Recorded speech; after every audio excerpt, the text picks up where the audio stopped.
আসসালামু আলাইকুম রহমতুল্লাহ। আমি অ্যাডভোকেট মাসুদুর রহমান, বোনাফাইড ল একাডেমির পক্ষ থেকে আপনাদের জানাই স্বাগত। এলএলবি ফাইনাল পরীক্ষার্থীদের জন্য আজ আমি আলোচনা করব তামাদি আইন।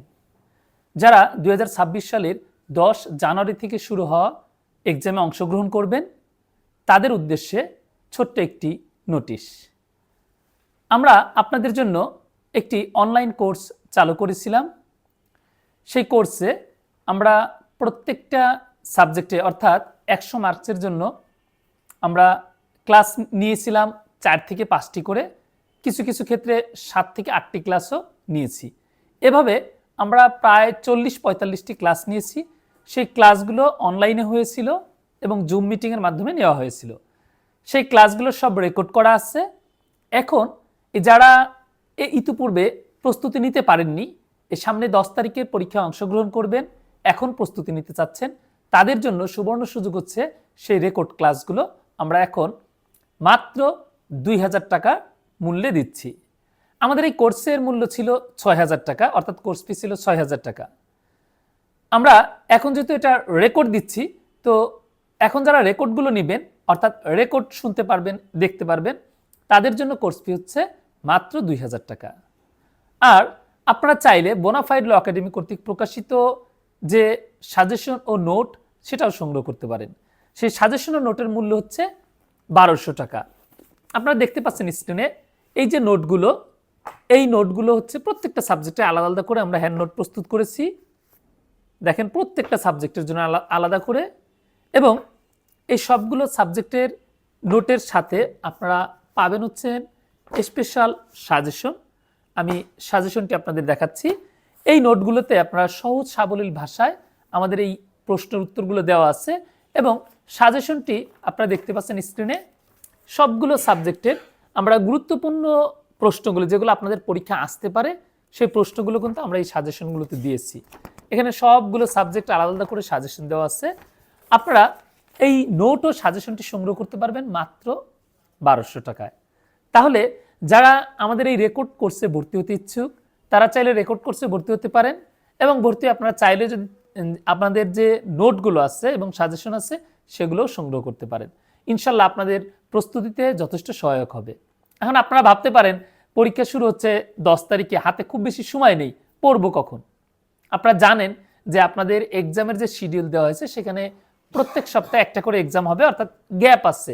এই গ্যাপগুলোতে কিন্তু আপনি ক্লাস রেকর্ডগুলো শুনতে পারবেন এবং পাশাপাশি এই নোটগুলো পড়তে পারবেন। সবচেয়ে গুরুত্বপূর্ণ বিষয় হচ্ছে আপনি এই রেকর্ডিংগুলো যতবার খুশি ততবার শুনতে পারবেন। বিষয়টি এরকম না যে একবার শুনবেন আর শুনতে পারবেন না, এরকম না। আপনি বারংবার এই রেকর্ডিংগুলো শুনতে পারবেন। আর এগুলো সব ভিডিও রেকর্ডেড, অর্থাৎ আপনি যিনি লেকচার দিচ্ছেন অর্থাৎ মেন্টর তাকে দেখতে পাবেন। আবার স্ক্রিনে হচ্ছে আমাদের এই লেকচার শিটের শেয়ার দেখতে পারবেন, অর্থাৎ স্ক্রিন দেখানো হয়েছে, পাশাপাশি ভিডিওতেও আপনার হচ্ছে অন রাখা হয়েছে, যার দরুন আপনার পূর্ণ মনোযোগটা কিন্তু এই ভিডিওর দিকে থাকবে। তাহলে দেরি না করে যারা আমাদের এই রেকর্ড কোর্সে ভর্তি হতে ইচ্ছুক তারা ক্যাপশনে যে মোবাইল নাম্বার আছে সেই নাম্বারে যোগাযোগ করে ভর্তি হয়ে যাবেন।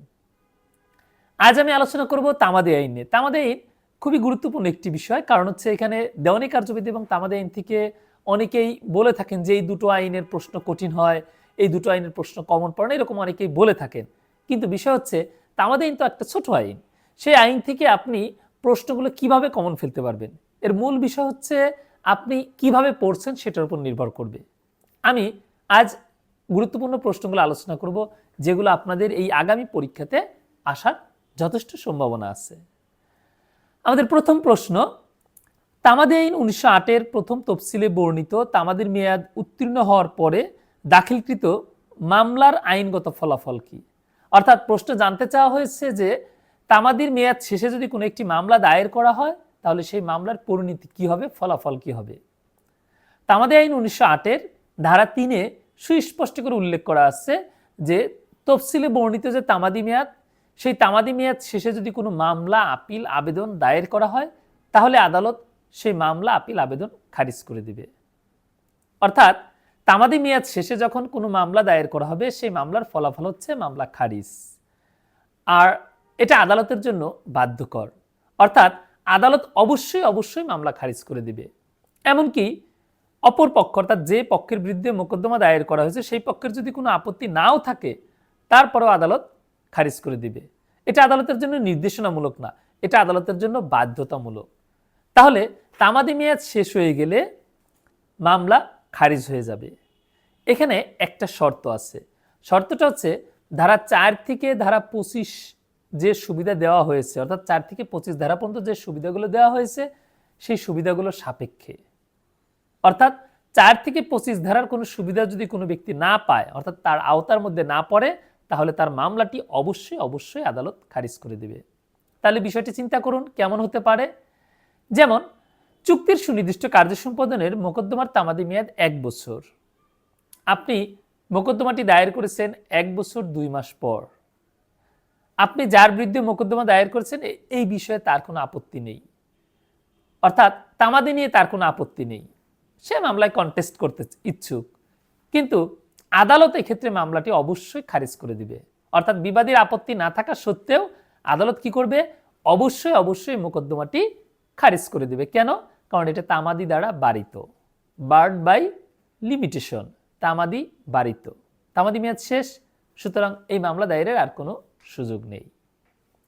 এরপর আমরা আলোচনা করব দ্বিতীয় প্রশ্ন। তামাদি আইন 1908-এর 6 ধারা অনুযায়ী বৈধ অপারগতা সমূহ কি এবং এর ফলাফল কি? আইনের দৃষ্টিতে অযোগ্য ব্যক্তির বিরুদ্ধে তামাদির মেয়াদ চলা শুরু করে না, তুমি কি এই বক্তব্যের সাথে একমত? পূর্ণাঙ্গ আলোচনা করো। এখানে আমরা দুটো প্রশ্ন একসাথে আলোচনা করব। প্রথমে আমরা আলোচনা করব হচ্ছে লিগ্যাল ডিসেবিলিটি বা আইনগত অপারগতা কি।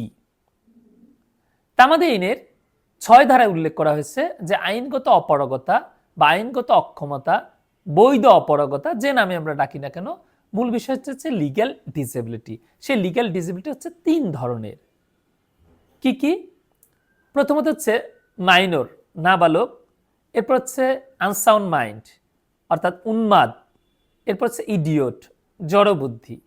তার মানে হচ্ছে যার বয়স 18 হয়নি তাকে মাইনর বলা হবে, আর যিনি আনসাউন্ড মাইন্ড, ইনসেন, উন্মাদ ব্যক্তি, আর ইডিয়ট, জড়বুদ্ধি অর্থাৎ বুদ্ধি প্রতিবন্ধী বলা যেতে পারে।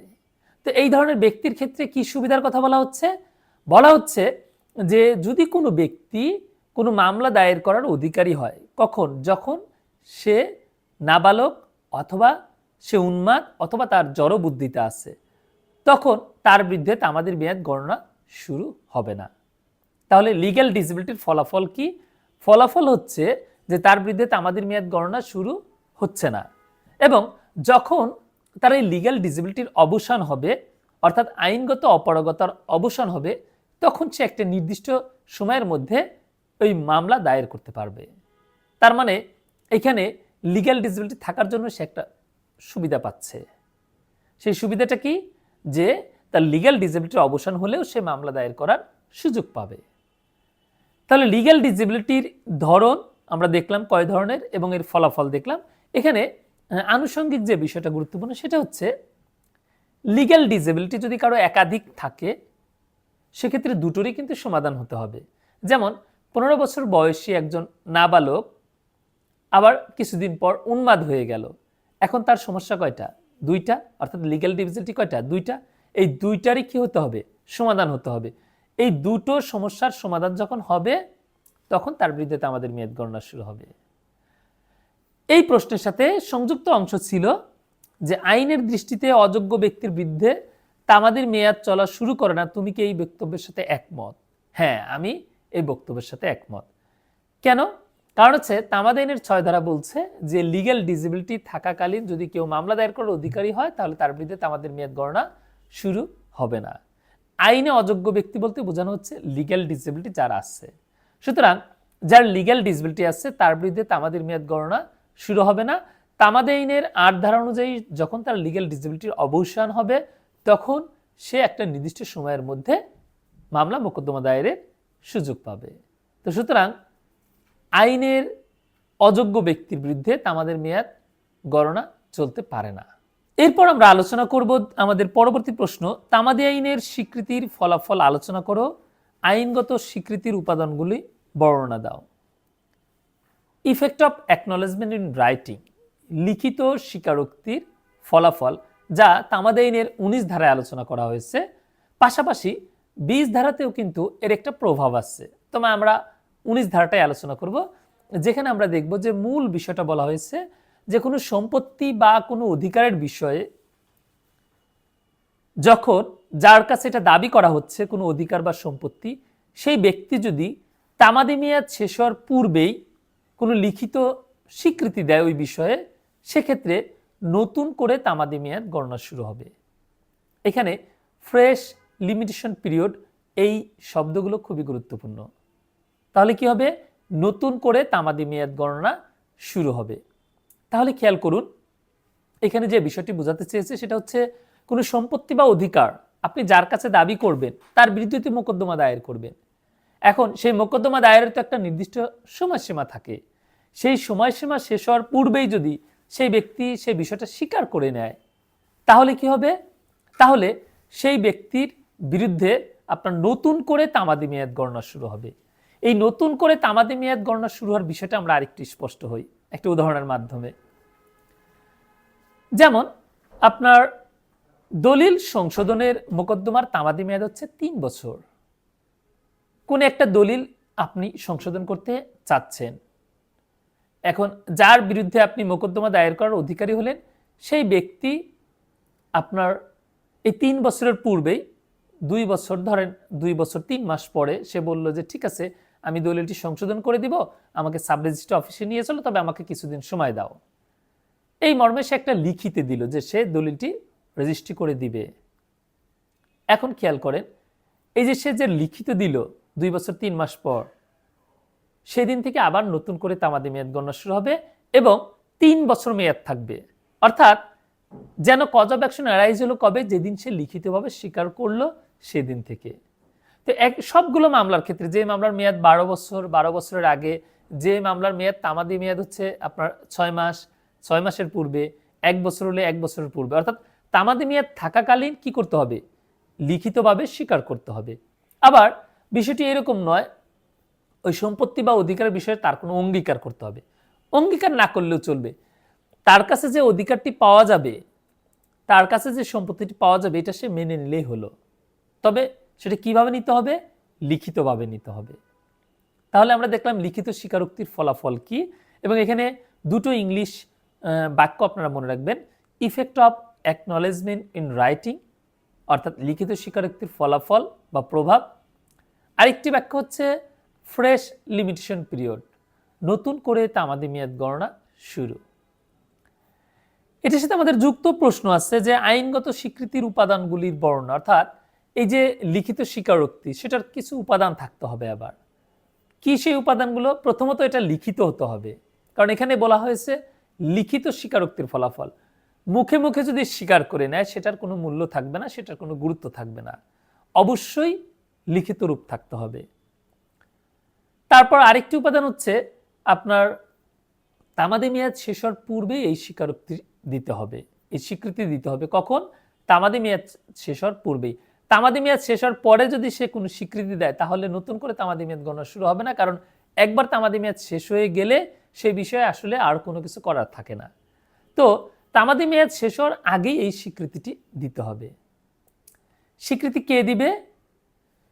যে পক্ষের নিকট কোনো সম্পত্তি বা অধিকার দাবি করা হচ্ছে সেই পক্ষ অথবা তার কোনো প্রতিনিধি এই স্বীকৃতি দিতে পারবে। তারপর এখানে দায় স্বীকারের একটা বিষয় থাকতে হবে। আর সর্বশেষ বলছে কার নিকট স্বীকৃতি দিবে। স্বীকৃতি যে কোনো ব্যক্তির নিকট দিলেই হবে। যিনি সম্পত্তির অধিকারী তার নিকট দিতে হবে তা না, অর্থাৎ যিনি মোকদ্দমা দায়ের করার অধিকারী, যাকে আমরা বাদী নামে জানি, সে বাদীর নিকট দিতে হবে, বিষয়টি এরকম না। যে কোনো ব্যক্তির নিকট লিখিত স্বীকৃতি দিলেই সেটা কি হবে? 19 ধারার আওতায় আসবে এবং নতুন করে তামাদির মেয়াদ গণনা শুরু হবে। তারপর আমরা আলোচনা করব পরবর্তী প্রশ্ন, তামাদি ও দীর্ঘকালীন ব্যবহারজনিত অধিকারের পার্থক্য আলোচনা করো। এখানে দুটো শব্দ মনে রাখবেন, একটা হচ্ছে লিমিটেশন আর একটা হচ্ছে প্রেসক্রিপশন। এই লিমিটেশন আর প্রেসক্রিপশনের পার্থক্যটা আসলে কি? লিমিটেশনের কোনো সংজ্ঞা তামাদি আইনে উল্লেখ করা হয়নি, কিন্তু এটা দিয়ে বোঝা যায় যে একটা নির্দিষ্ট সময় বেঁধে দেওয়া, যে আপনাকে এই নির্দিষ্ট সময়ের মধ্যেই কোনো মামলা, আপিল, আবেদন এগুলো দায়ের করতে হবে, অন্যথায় আপনি এগুলো আর দায়ের করতে পারবেন না। তার মানে সময় বেঁধে দেওয়ার বিষয়টা হচ্ছে তামাদি। আর সময় অতিক্রান্ত হয়ে গেলে সেই বিষয়ে তার আর কিছু করার থাকবে না, তার কোনো অধিকার থাকবে না, সেটাও ইঙ্গিত করছে তামাদিকে। আর প্রেসক্রিপশন অর্থাৎ দীর্ঘকালীন যে ভোগ দখলজনিত বা ব্যবহারজনিত অধিকার, সেটাকে ইঙ্গিত করছে তামাদি আইনের 26 ও 28 ধারাকে, অর্থাৎ সুখাধিকার ও বিরুদ্ধ দখলকে। তাহলে সুখাধিকার বিষয়টা কি? দীর্ঘকাল ভোগ দখল করার ফলে যে অধিকার জন্মায় সেটাকে বলা হচ্ছে সুখাধিকার। তাহলে আমরা লিমিটেশন ও প্রেসক্রিপশন, আমরা কিন্তু বিষয়টা বুঝতে পারছি যে দুটো সম্পর্কযুক্ত আবার বিপরীত। লিমিটেশন মানে হচ্ছে তামাদি মেয়াদ শেষ হয়ে যাওয়া, আপনার একটা নির্দিষ্ট সময় থাকা। আর পক্ষান্তরে প্রেসক্রিপশন হচ্ছে বা দীর্ঘকালীন দখলজনিত অধিকার হচ্ছে আপনি দীর্ঘ সময় ধরে দখল করেছেন, এখন আপনি সেটার অধিকার আদায় করার সুযোগ পাবেন। তাহলে দুটোর কনসেপ্টটা কিন্তু একটু বিপরীত ধর্মীয় হলো।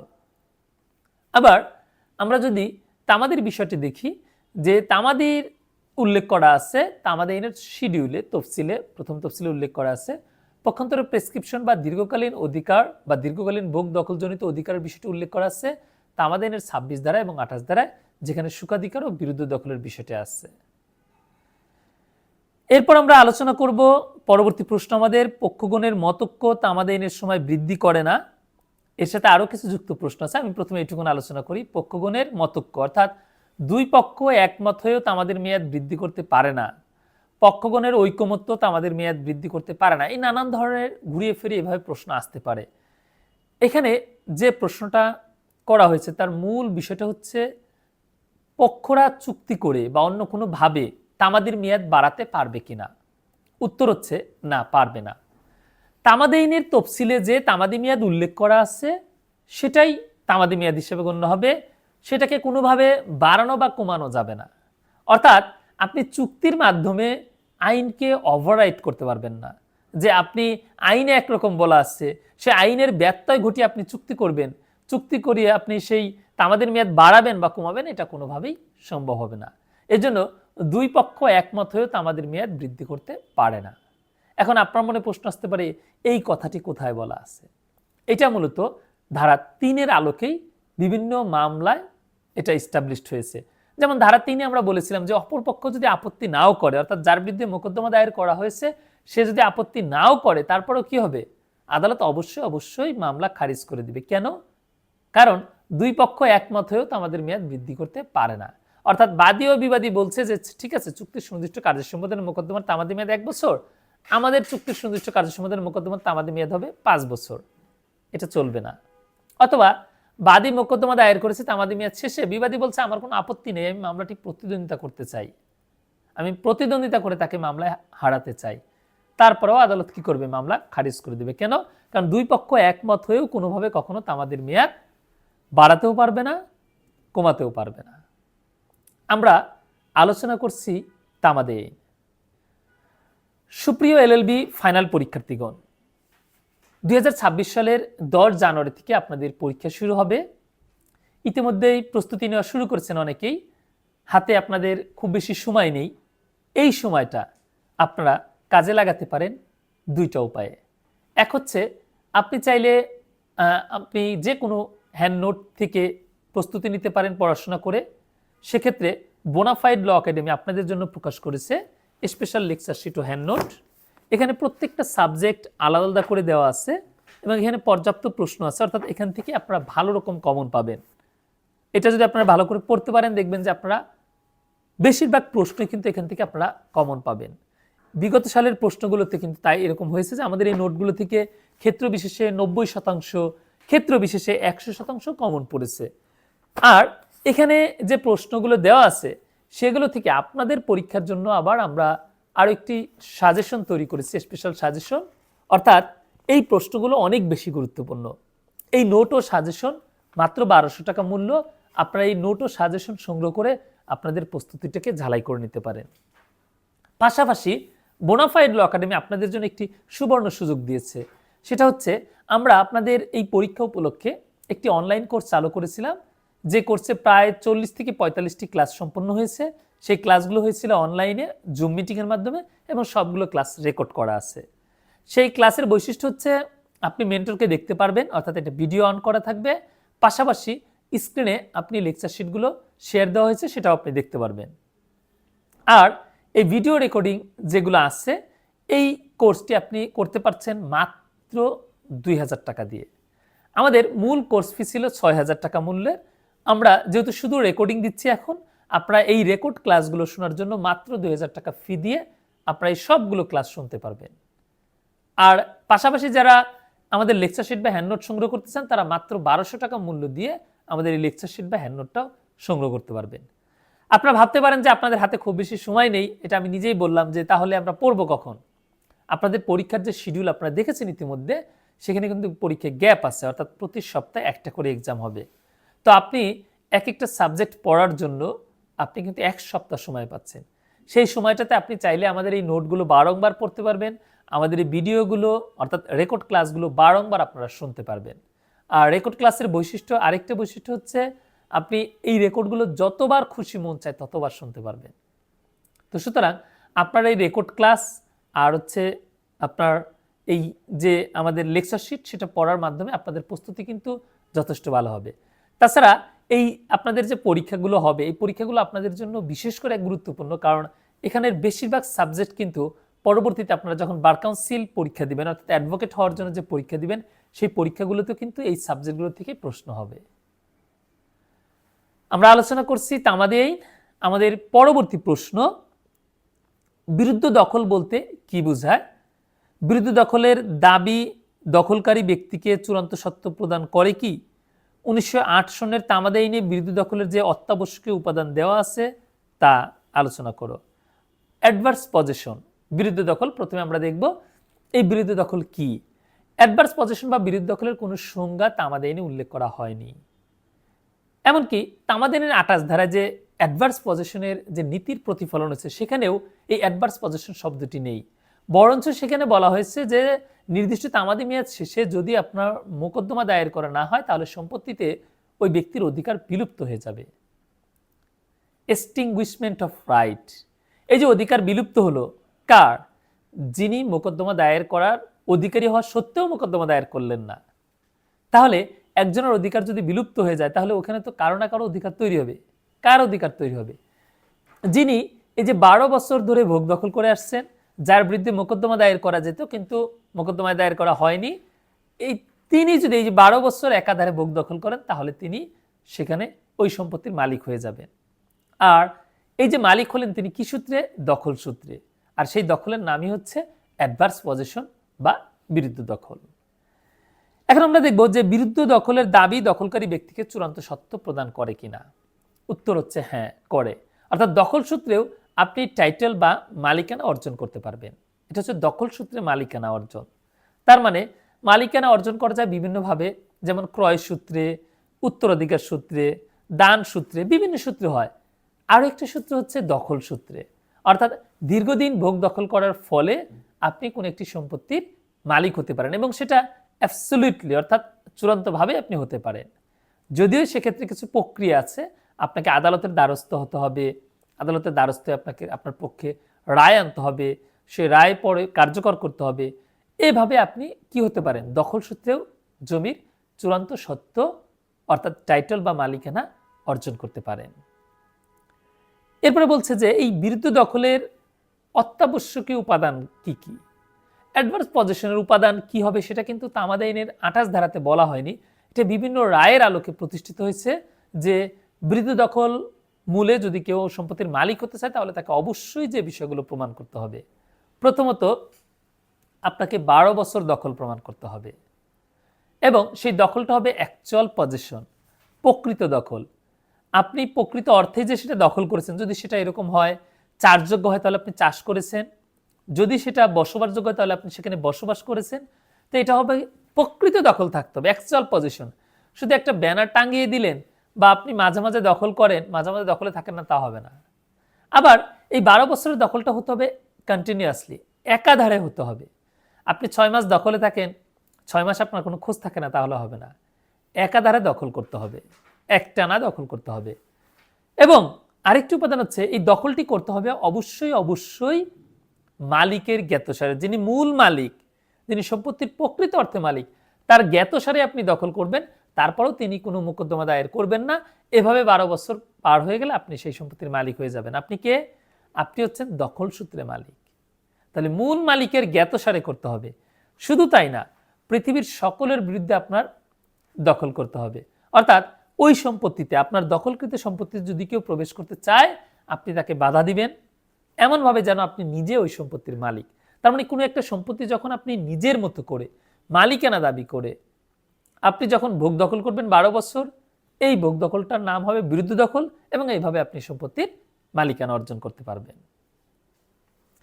পরবর্তী প্রশ্ন আমাদের, তামাদি হওয়া কোনো দাবি পরিশোধ করিলে উহা কি পুনরুদ্ধারযোগ্য? তামাদি আইনে কিভাবে ইজমেন্টের অধিকার অর্জন করা যায়? কখন কোন ব্যক্তি দলিল ব্যতীত অন্যের স্থাবর সম্পত্তির সত্ত্ব অর্জন করতে পারে? একসাথে অনেকগুলো প্রশ্ন, আমরা একটা একটা করে আলোচনা করব। প্রথম যে প্রশ্নটা, তামাদি হওয়া কোনো দাবি পরিশোধ করলে উহা কি পুনরুদ্ধারযোগ্য? এই অংশটা দেখেন, প্রশ্নটা কিন্তু একটু কঠিন।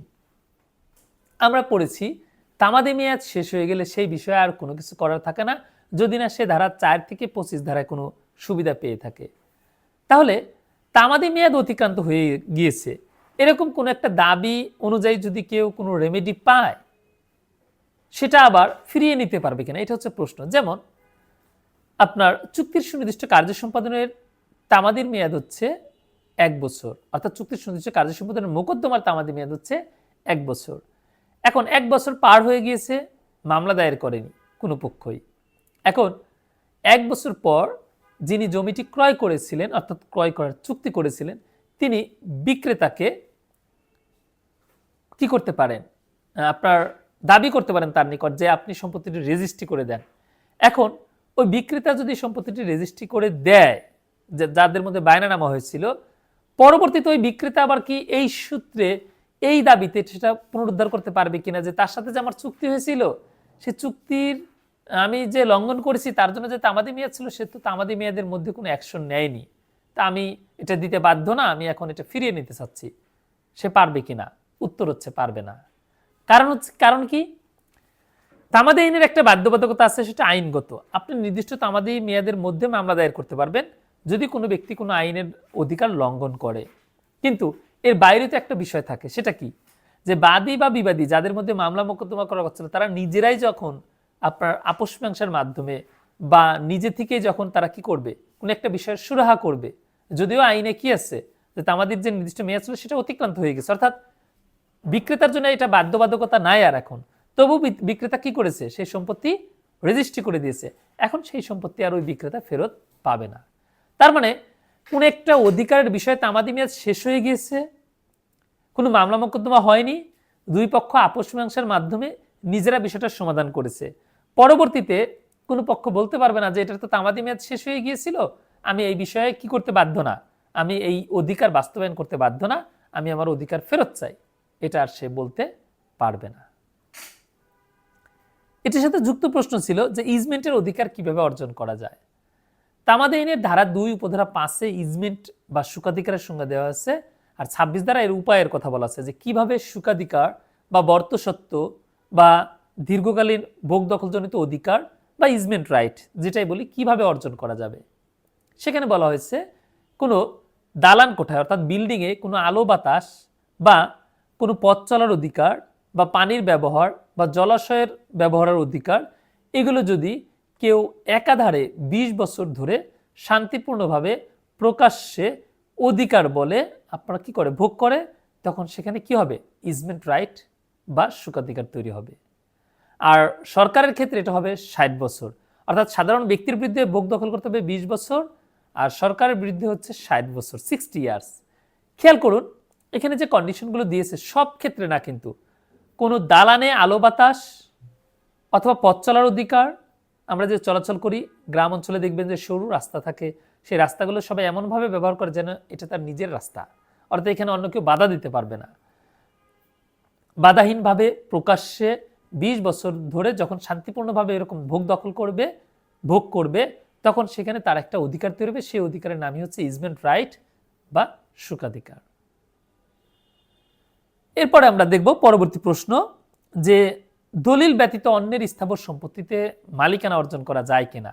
উত্তর হচ্ছে যায়। আমরা ইতিপূর্বে আলোচনা করেছি বিরুদ্ধ দখলের মাধ্যমে, অর্থাৎ অ্যাডভার্স পজিশনের মাধ্যমে বা দীর্ঘকালীন ভোগ দখলের মাধ্যমে, যার মেয়াদ হচ্ছে 12 বছর। 12 বছর কোনো সম্পত্তি ভোগ দখল করার মাধ্যমে ওই সম্পত্তির মালিকানা বা স্বত্ব অর্জন করা যায়। আমাদের পরবর্তী প্রশ্ন, তামাদির মেয়াদ গণনার ক্ষেত্রে কোন কোন দিন বাদ যায়? অর্থাৎ এই যে তামাদির মেয়াদ গণনা করা হবে, সেক্ষেত্রে কোন সময়গুলো, কোন দিনগুলো বাদ দিতে হবে, সেটা কিন্তু তামাদিনের 12 ধারা থেকে শুরু হয়েছে। আমরা সে 12 ধারা থেকে গুরুত্বপূর্ণ বিষয়গুলো আলোচনা করব। প্রথমে 12 ধারায় বলা হয়েছে যে কোনো মামলা যেদিন থেকে তামাদির মেয়াদ গণনা শুরু হওয়ার কথা সেই দিনটা বাদ, মূলত যেদিন ঘটনা ঘটবে সেই দিনটা বাদ দিয়ে গণনা করতে হবে। আজ সম্পত্তির দখল হলো, তাহলে কি করতে হবে? আজকের দিনটি বাদ দিয়ে গণনা করতে হবে। তারপরে বলেছে কোনো আপিল, রিভিউ, রিভিশন দায়েরের জন্য যদি কোনো দণ্ডের বিরুদ্ধে বা কোনো রায়ের বিরুদ্ধে এই আপিল, রিভিউ, রিভিশন দায়ের করতে চায়, তাহলে যেদিন দণ্ড দিল, যেদিন রায় দিল সেই দিনটি, এবং এই রায় বা দণ্ডের সার্টিফাইড কপি, সহিমুহুরি নকল পেতে যে সময়টা ব্যয় হবে, এই সময়টাও তামাদি মেয়াদ গণনা থেকে বাদ যাবে। আপনি আপিল দায়ের করবেন, আপনি রিভিউ দায়ের করবেন, রিভিশন দায়ের করবেন কিসের বিরুদ্ধে? কোনো একটা রায়ের বিরুদ্ধে, কোনো একটা দণ্ডের আদেশের বিরুদ্ধে, তাহলে ওই রায় বা দণ্ডের আদেশের সার্টিফাইড কপি, সহিমুহুরি নকল পেতে যে সময় ব্যয় হবে, সেই সময়টাও তামাদি মেয়াদ গণনা থেকে বাদ যাবে। 13 ধারা বলেছে বিবাদী যদি দেশের বাইরে থাকে, কজ অফ অ্যাকশন অ্যারাইজ হওয়ার পর, তাহলে বিবাদী যতদিন দেশের বাইরে থাকবে সেই সময়গুলো তামাদি মেয়াদ গণনা থেকে বাদ যাবে। 14 ধারায় বলা হয়েছে যে যদি সরল বিশ্বাসে কেউ কোনো মামলা বা কোনো আবেদন ভুল আদালতে বা এখতিয়ারবিহীন আদালতে দায়ের করে, সেক্ষেত্রে ওই ভুল আদালতে বা এখতিয়ারবিহীন আদালতে যে সময়টা নষ্ট হলো, যে সময়টা ক্ষেপণ হলো, সেই সময়গুলো তামাদির মেয়াদ গণনা থেকে বাদ যাবে। উদাহরণ, আপনি একটি মামলা দায়ের করলেন সহকারী জজ 1 আদালতে, বর্তমানে নাম হয়েছে সিভিল জজ। তো সেই সিভিল জজ 1 আদালতে আপনি মামলাটি দায়ের করলেন, পরবর্তীতে দেখা গেল যে আসলে এই মামলার এখতিয়ার হচ্ছে সিভিল জজ 2-এর, তখন কি হবে? সিভিল জজ 2-এ পাঠানো হবে মামলাটি।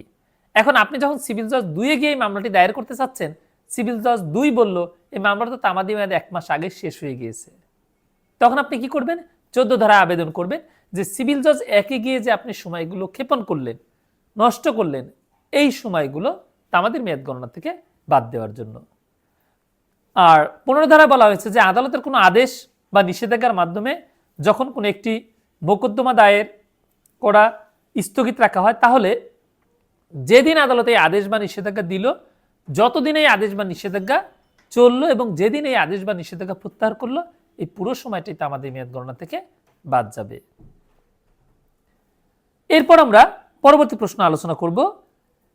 একটি আপিল ভুলক্রমে একটি ভুল আদালতে দায়ের করা হয়, পরে আপিলটি সঠিক আদালতে দায়ের করা হয়, কিন্তু ইতিমধ্যে আপিল দায়েরের সময়সীমা পার হয়ে যায়, এক্ষেত্রে তামাদি আইনে আপিলকারীর কি কোনো প্রতিকার আছে? উত্তর হচ্ছে আছে। কিন্তু খেয়াল করবেন এই প্রশ্নটি কিন্তু অনেক বিভ্রান্তিকর। আমি কিছুক্ষণ পূর্বেই ভুল আদালতে মামলা ও আবেদন দায়েরের বিষয়টি বলেছি। অনেকে কিন্তু এই কারণে ভেবে থাকে এটা বুঝি 14 ধারা অনুযায়ী উত্তর হবে। না, উত্তরটি হবে হচ্ছে 5 ধারা অনুযায়ী। তামাদি আইনের 5 ধারায় বিলম্ব মওকুফের বিষয়টি বলা আছে এবং এই বিলম্ব মওকুফই এখানে চাইতে হবে। 14 ধারায় কেন হবে না? কারণ 14 ধারা প্রযোজ্য হয় কোনো মামলা বা আবেদনের ক্ষেত্রে, আপিলের ক্ষেত্রে 14 ধারা প্রযোজ্য হয় না। যেহেতু 14 ধারায় আপিলের ক্ষেত্রে প্রযোজ্য হয় না, সেহেতু আপনি যদি কোনো ভুল আদালতে আপিল দায়ের করে থাকেন, এর জন্য যদি সময় ক্ষেপণ হয়, সেই সময়গুলো বাদ দেওয়ার সুযোগ নেই, কিন্তু আপনাকে কি করতে হবে? এই যে সময়গুলো অতিক্রান্ত হয়েছে, সেই সময়গুলো মওকুফ চাইতে হবে। সেই মওকুফ চাওয়ার বিধানটা কোন ধারায়? 5 ধারায়। তাহলে 5 আর 14 ধারার মধ্যে তাহলে তফাৎটা কি? 5 ধারায় বলছে যে আপনি কোনো একটা appeal, review, revision, leave to appeal, অন্য কোনো আবেদন যা তামাদির মেয়াদের মধ্যে দায়ের করতে পারেননি, সেক্ষেত্রে আপনি যথেষ্ট কারণ দেখিয়ে কি করতে পারবেন? তামাদি মেয়াদ অতিক্রান্ত হওয়ার পরেও সেগুলো দায়ের করতে পারবেন। আর 14 ধারার বিষয় ছিল কি? কোনো মামলা বা আবেদন এখতিয়ারবিহীন আদালতে আপনি দায়ের করেছেন। এখন প্রশ্ন আসতে পারে যে আপনার মনে প্রশ্ন জাগতে পারে যে এখানে তো ভুল আদালতে আপিল দায়ের করা হয়েছিল, তাহলে এখানে কেন 5 ধারা আসবে? এই যে ভুল আদালতে যে আপিল দায়ের করা হয়েছে, এই বিষয়টি আর তখন গণ্যই হবে না। আপনি 5 ধারা অনুযায়ী বিলম্ব মওকুফ চাইবেন, যেন আপনি আপিল দায়ের করেননি কারণ দেখাতে হবে যে আইনজীবীর ভুল বা ভুল পরামর্শ ইত্যাদি কারণে কি করা হয়েছে, যে আপনার সঠিক সময়ে আপনি আপিলটি দায়ের করতে পারেননি। এখন আপনি সঠিক সময়ের মধ্যে দায়ের না করার জন্য যে সময়টা ব্যয় হয়েছে সেই সময়গুলো মৌকুব চেয়ে এখন আপনি আপিলটি দায়েরের জন্য আপনি দরখাস্ত দিতে পারবেন তামাদ আইনের 5 ধারায়। তো সুতরাং তামাদ আইনের 5 ধারা অনুযায়ী আপনাকে এটার উত্তর করতে হবে, 14 ধারা অনুযায়ী না। কারণ 14 ধারায় আপনার হচ্ছে কি হয় না, আপিলের ক্ষেত্রে প্রযোজ্য হয় না। 14 ধারা প্রযোজ্য হয় মামলা ও আবেদনের ক্ষেত্রে। তাহলে তামাদি আইনের এই ছিল আমাদের গুরুত্বপূর্ণ আলোচনা, যেখানে আমরা কতিপয় প্রশ্ন আলোচনা করলাম যেগুলো আপনাদের আগামী পরীক্ষার জন্য অনেক বেশি গুরুত্বপূর্ণ। আপনারা এই প্রশ্নগুলো ভালোভাবে পড়বেন, ইনশাল্লাহ এই প্রশ্নগুলো পড়লে আপনারা কিন্তু এখান থেকে কমন পাবেন। এখন আপনার মনে প্রশ্ন আসতে পারে যে আমরা পড়বো কোথা থেকে, এই প্রশ্নগুলোই কোথা থেকে পাবো আর পড়বো কোথা থেকে। বোনাফাইড ল একাডেমি আপনাদের জন্য সাজেশন প্রস্তুত করেছে। আমি সেই সাজেশন থেকে এই যে প্রশ্নগুলো আপনাদের দেখাচ্ছি তামাদ আইনের এই প্রশ্নগুলো আলোচনা করলাম এই সাজেশন থেকে। অর্থাৎ এখানে আমরা যে প্রশ্নগুলো খুবই গুরুত্বপূর্ণ আপনাদের পরীক্ষা আসার মতো সেই প্রশ্নগুলো এখানে দিয়েছি। আর এই প্রশ্নের উত্তরগুলো কিন্তু আপনারা পাবেন এই যে আমাদের লেকচার শিটে। এরকম করে প্রত্যেকটা সাবজেক্টের জন্য সাজেশন আছে এবং প্রত্যেকটা সাবজেক্টের জন্য প্রথম পত্র, দ্বিতীয় পত্র, তৃতীয় পত্র, এইভাবে অষ্টম পত্র পর্যন্ত প্রত্যেকটা বিষয়েরই কি আছে, এরকম লেকচার শিট বা হ্যান্ড নোট আছে। আর একটা সুবিধা হচ্ছে যে আপনারা এই হ্যান্ড নোট এবং লেকচার শিট দুটো আপনাকে প্রশ্ন খুঁজে খুঁজে কষ্ট করে বের করতে হবে না। কারণ এখানে দেখতে পাচ্ছেন যে এই যে প্রশ্নের পাশে পৃষ্ঠা নম্বর দেওয়া আছে, পৃষ্ঠা 62। তার মানে সাজেশনের যে প্রশ্নগুলো গুরুত্বপূর্ণ আমরা যেগুলো সাজেশনে রেখেছি সেই প্রশ্ন এই নোটের কোন পৃষ্ঠাতে আছে সেটা কিন্তু উত্তর দেওয়াই আছে। এরকমভাবে আপনি এই নোটের কি করতে পারবেন, এই যে এখান থেকে সাজেশন দেখে দেখেন সাজেশন এবং নোট মিলিয়ে আপনি পড়তে পারবেন। এই নোট ও সাজেশনের মূল্য হচ্ছে মাত্র 1200 টাকা। আপনি 1200 টাকা বিকাশ বা নগদের মাধ্যমে প্রদান করে আপনি সুন্দরবন কুরিয়ার সার্ভিসের মাধ্যমে বাংলাদেশের যে কোনো প্রান্ত থেকে অথবা আমাদের সেগুন বাগিচার যে অফিস আছে সেই অফিসে এসে এই নোটটি সংগ্রহ করতে পারবে। এছাড়াও যারা আপনার হচ্ছে রেকর্ড ক্লাস করতে চান, অর্থাৎ আপনারা চাচ্ছেন যে পড়াগুলো শুনতে বুঝতে, যেখানে এভাবে বোঝানো হয়েছে আমি যেরকম করে আজকে আমাদের বুঝালাম এরকম করে প্রত্যেকটা সাবজেক্ট বোঝানো হয়েছে, এরকম একটা ক্লাস যদি আপনারা করতে চান সেক্ষেত্রে আপনাদের যেটা করতে হবে সেটা হচ্ছে আমাদের যে রেকর্ড ক্লাসগুলো আছে সেই রেকর্ড ক্লাসের আপনার ভর্তি হতে হবে। অর্থাৎ আমরা আপনাদের জন্য একটি কোর্সের আয়োজন করেছিলাম, সেই কোর্সের ক্লাসগুলো হয়েছিল জুম মিটিংয়ে অনলাইনে, সবগুলো ক্লাসই রেকর্ড করা আছে। এই রেকর্ডিংগুলো আপনারা শুনতে পারবেন এবং দেখতে পারবেন। প্রায় 40 থেকে 45টি ক্লাস আমরা নিয়েছিলাম, সেই ক্লাসগুলোর সম্পূর্ণ রেকর্ডিং পাবেন মাত্র 2000 টাকায়। আমাদের এই কোর্সটি ছিল 6000 টাকা মূল্যের, অর্থাৎ কোর্স ফি ছিল 6000 টাকা। এখন আপনাদের জন্য যেহেতু পরীক্ষার ডেট দিয়েছে, হাতে সময় আসছে, এই সময়টা আপনারা যাতে কাজে লাগাতে পারেন আপনাদেরকে বিশেষ ছাড়ে মাত্র 2000 টাকায় এই রেকর্ড ক্লাসগুলো করার সুযোগ দেওয়া হচ্ছে। তো আপনারা যারা রেকর্ড ক্লাস করতে আগ্রহী, অর্থাৎ এই রেকর্ড ক্লাসগুলোতে যুক্ত হতে চান বা অংশগ্রহণ করতে চান এবং রেকর্ড ক্লাসগুলো দেখতে চান, তারা আমাদের ক্যাপশনে যে মোবাইল নাম্বার আছে সেই নাম্বারে যোগাযোগ করে মাত্র 2000 টাকা প্রদান করে আমাদের এই রেকর্ড কোর্সে ভর্তি হতে পারবেন। আপনি ভাবতে পারেন যে হাতে তো সময় নেই, কিন্তু আপনারা জানেন যে এই পরীক্ষা যে 10 তারিখ থেকে শুরু হবে তারপর কিন্তু প্রত্যেকটা পরীক্ষা হবে গ্যাপ দিয়ে দিয়ে, অর্থাৎ প্রতি সপ্তাহে একটা করে পরীক্ষা হবে। তো সুতরাং এই বিষয়গুলো কিন্তু আপনি ওই সপ্তাহে কি করতে পারবেন, আপনি এই রেকর্ডিংগুলো শুনতে পারবেন, এই নোটগুলো পড়তে পারবেন। অর্থাৎ একটা পরীক্ষার প্রস্তুতি নেওয়ার জন্য যতটুকু সময় প্রয়োজন সেই সময় এখনো আপনাদের হাতে আছে। তবে গাফিলতি না করে যে পরীক্ষা শুরু হওয়ার আগেই যদি আপনারা একটা প্রস্তুতি মোটামুটি নিয়ে রাখতে পারেন তাহলে কিন্তু যখন পরীক্ষা শুরু হবে তখন কিন্তু আপনারা এগুলো রিভিশন দিতে পারবেন, বারবার পড়তে পারবেন, এটা কিন্তু আপনাদের অনেক কাজে লাগবে। আর সর্বোপরি আমরা যে বিষয়গুলো এই যে আপনাদের এলএলবি ফাইনালে যেগুলো পড়ানো হয় এই সাবজেক্টগুলো থেকে কিন্তু পরবর্তীতে আপনারা পরীক্ষা দিবেন, অর্থাৎ bar council MCQ written viva যে পরীক্ষা দিবেন অ্যাডভোকেট হওয়ার জন্য, সেখানে কিন্তু বেশিরভাগ সাবজেক্ট কিন্তু আছে। তো এই পড়াটা কিন্তু আপনার অনেক কাজেও লাগবে। তো এটা শুধু ওই গদবাদা আপনি শুধু পরীক্ষার হলে কোনো রকম পড়ে এসে পাস করলেন এই চিন্তা না করে এই পরীক্ষাগুলো একটু সিরিয়াসলি দিলে আপনি যেমন মার্কসও ভালো পাবেন, পাশাপাশি এটা আপনার ভবিষ্যতেও কাজে লাগবে। তো আজ এই পর্যন্তই, ভালো থাকবেন সবাই, আল্লাহ হাফেজ।